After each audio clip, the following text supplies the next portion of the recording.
Assalamualaikum warahmatullahi wabarakatuh. Perkenalkan, nama saya Neng Suci Alpiani dari kelas 12 MIPA 4. Di sini saya akan menjawab beberapa pertanyaan tentang spektrum elektromagnetik.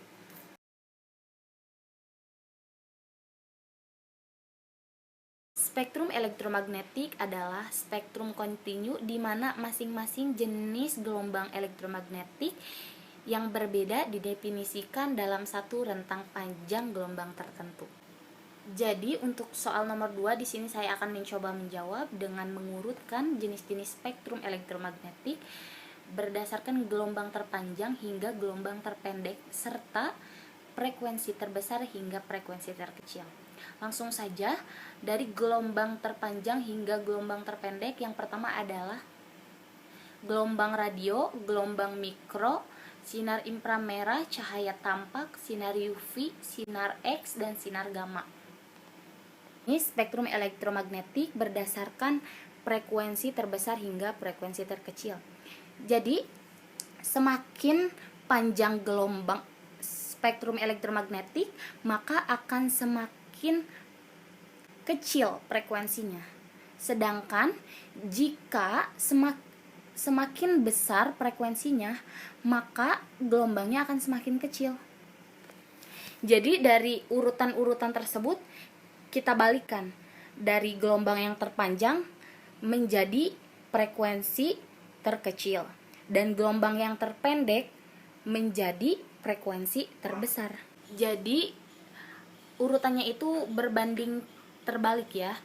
Jadi yang pertamanya itu adalah sinar gamma, sinar X, sinar ultraviolet, cahaya tampak, sinar inframerah, gelombang mikro, serta gelombang radio. Assalamualaikum warahmatullahi wabarakatuh. Nama saya Raifan Triansyah Wuryadi dari kelas 12 MIPA 4 akan menjawab pertanyaan materi gelombang elektrik nomor 3 dan 4 di LKPD 8. Di nomor 3 ditanyakan, jelaskan percobaan yang pernah dilakukan Maxwell ketika menjelaskan arah dari gelombang elektromagnetik. Percobaan yang dilakukan oleh Hans Christian Ørsted tahun 1777 sampai 1851 menunjukkan bahwa arus listrik dapat membuat jarum kompas berubah arah. Hal ini membuktikan bahwa sekitar arus listrik terdapat medan magnet. Kemudian, ilmuwan Prancis André Marie Ampère tahun 1775 sampai 1836 menemukan bahwa dua kawat yang bermuatan arus listrik dapat dibuat tarik-menarik atau tolak-menolak, persis seperti magnet. Pada tahun 1865, ilmuwan Skotlandia James Clerk Maxwell menyatakan bahwa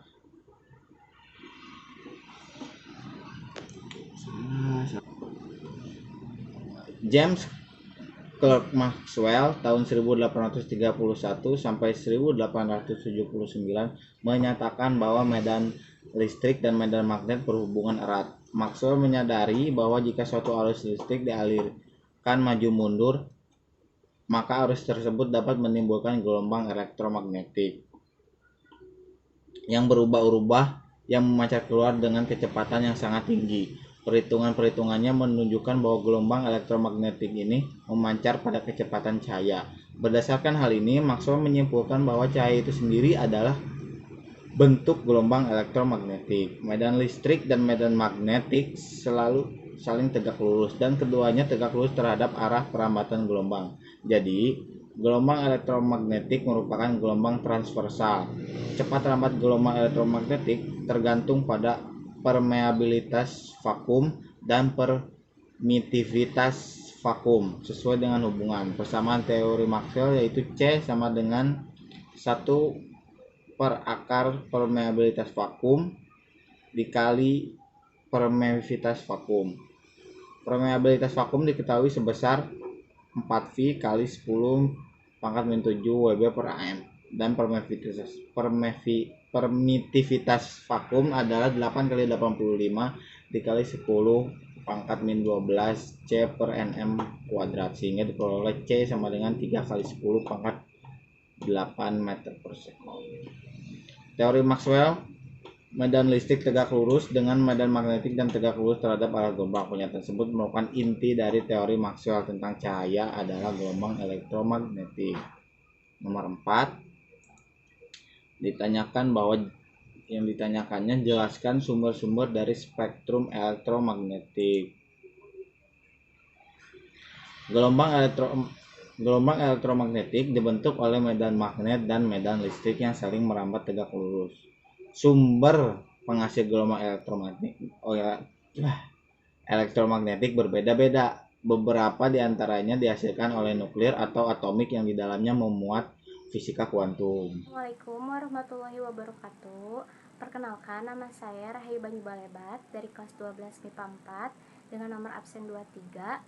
Di sini saya akan menjawab soal nomor 5 dan nomor 6. Jelaskan manfaat yang diperoleh dari radiasi elektromagnetik. Saya akan menjawab nomor 5 terlebih dahulu. Nah, manfaatnya yaitu pertama ada dari bidang kesehatan. Nah, di bidang kesehatan ini, sinar X biasanya digunakan untuk menyelidiki penyebab atau gejala dari seorang, atau bisa mengkonfirmasi ada atau tidaknya cedera atau gejala pada seorang pasien.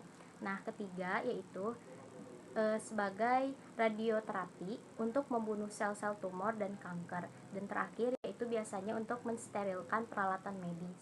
Nah, yang kedua ada di bidang industri. Nah, di bidang industri ini, radiasi elektromagnetik atau sinar X biasanya digunakan untuk, yaitu pertama, sebagai alat mikroskopis, kedua, memperbaiki retakan atau kerusakan pada mesin-mesin industri, dan terakhir yaitu biasanya menghilangkan bakteri pada produk kaleng makanan laut atau produk lainnya. Nah, ketiga ada di bidang keamanan atau security.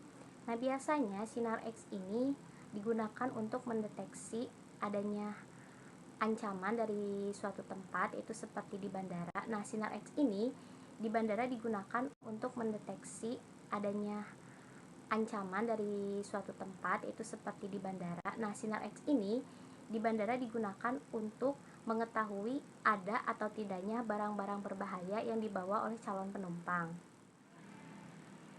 Nah, yang keempat ada di bidang riset alamiah dan ilmu pendidikan. Nah, biasanya sinar X atau radiasi elektromagnetik ini digunakan untuk mempelajari struktur yang terdapat pada senyawa atau benda. Dan yang terakhir yaitu di bidang pertanian. Di bidang pertanian ini, sinar X biasanya digunakan untuk menciptakan bibit unggul yang berkualitas. Selain itu juga bisa digunakan untuk sebagai pemupukan. Sekian dari saya jawaban nomor 5 dari pemanfaatan radiasi elektromagnetik. Kita beralih ke nomor 6. Jelaskan bahaya dari radiasi elektromagnetik.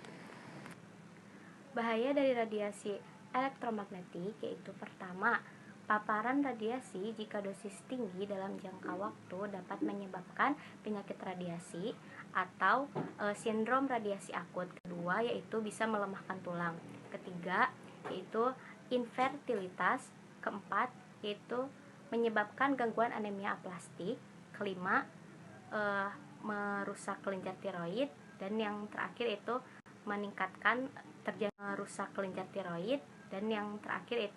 meningkatkan terjangkitnya penyakit kanker. Sekian dari saya. Maaf bila ada kesalahan karena di sini saya juga masih belajar dan mohon pengertiannya. Wassalamualaikum warahmatullahi wabarakatuh. Assalamualaikum warahmatullahi wabarakatuh. Perkenalkan, nama saya Salsabila Nisamania dari kelas 12 MIPA 4 dengan nomor absen 27. Di sini saya akan menjelaskan soal nomor 7. Soalnya adalah jelaskan cara penanggulangan dari bahaya radiasi elektromagnetik tersebut. Yang pertama, gunakan headset yang berkabel bila hendak menelpon. Yang kedua, dianjurkan untuk SMS daripada harus menelpon bila tidak ada hal penting yang akan disampaikan. Yang ketiga, jangan meletakkan HP di saku celana. Hal ini fatal akibatnya untuk alat reproduksi. Yang keempat, kurangilah penggunaan Bluetooth. Yang kelima, gunakan speakerphone untuk mengurangi radiasi saat menelpon. Jadi itu penanggulangan dari bahaya radiasi elektromagnetik tersebut. Saya akan mengerjakan soal nomor 8. Soalnya adalah sebuah stasiun VHF menyiarkan program pada frekuensi 200 Hz.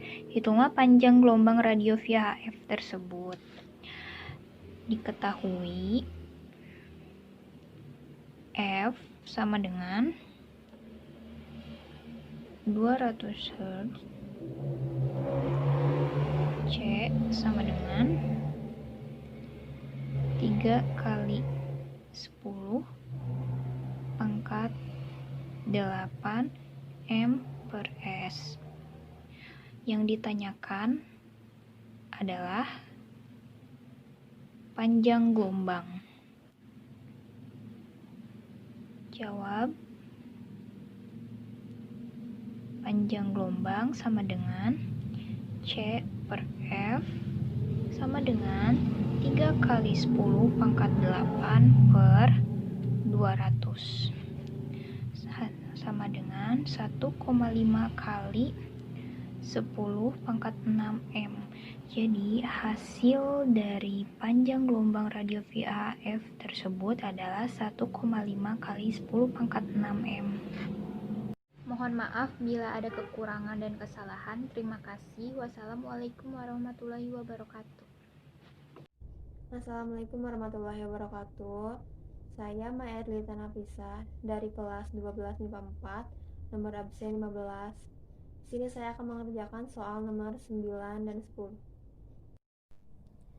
Jadi untuk nomor 9 yaitu gelombang elektromagnetik dalam suatu medium memiliki kelajuan 5,8 dikali 10 pangkat 8 meter per second.